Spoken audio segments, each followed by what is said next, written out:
Bonjour, c'est Mauvais, ça va bien? La petite équipe à l'origine du projet de copie arrive ce matin-là en Anjou. Merci.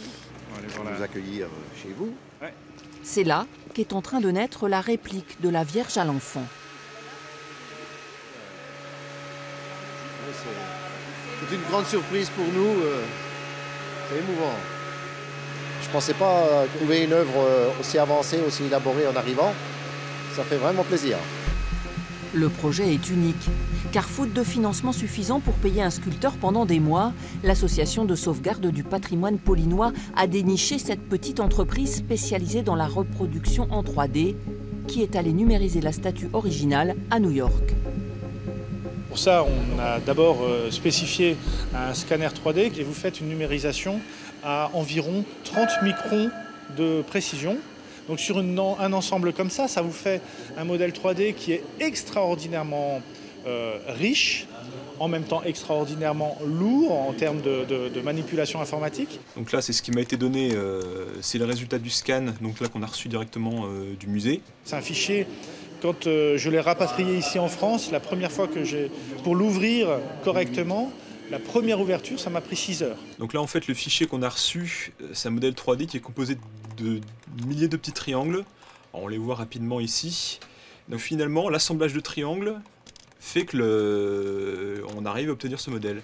Ensuite, on vient passer ça, intégrer ça dans le logiciel de fabrication. Piloté par les programmes informatiques mis au point par Benjamin, le robot peut alors travailler en continu de plus en plus précisément. C'est moi, en premier, qui choisis effectivement quel type d'outil, quelle orientation, dans quelle configuration je me place, par rapport aux contraintes du robot, de la matière aussi et du modèle. On vient apporter la robotique, l'usinage, la programmation derrière, au service de pièces historiques. On est venu moderniser, entre guillemets, le métier de sculpteur.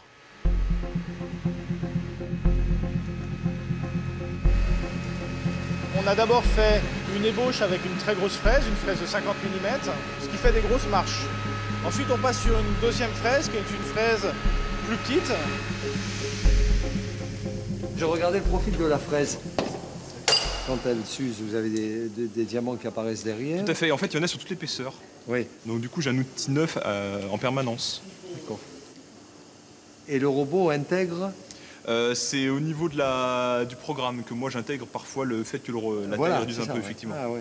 On va encore travailler avec une fraise plus fine, notamment pour aller chercher les détails les plus compliqués et qu'on veut parfaitement fidèles à l'original. C'est-à-dire, par exemple, le nez, le regard, les yeux, la coiffure qui est très riche, il y a des boucles dans les cheveux, même un petit morceau de pierre brisé, il va nous ressortir la brisure de la pierre.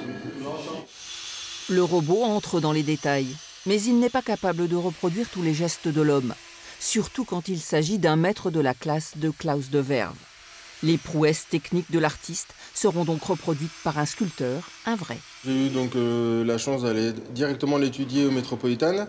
Et résultat, donc là, toutes les photos que j'ai prises, j'y suis allé exprès parce qu'en fait, il n'y a que moi qui peux savoir les endroits où je risque d'avoir des problèmes. Donc résultat, j'ai pris des détails, notamment pour les cheveux, des choses comme ça, pour après donc pouvoir les reproduire le plus réaliste possible.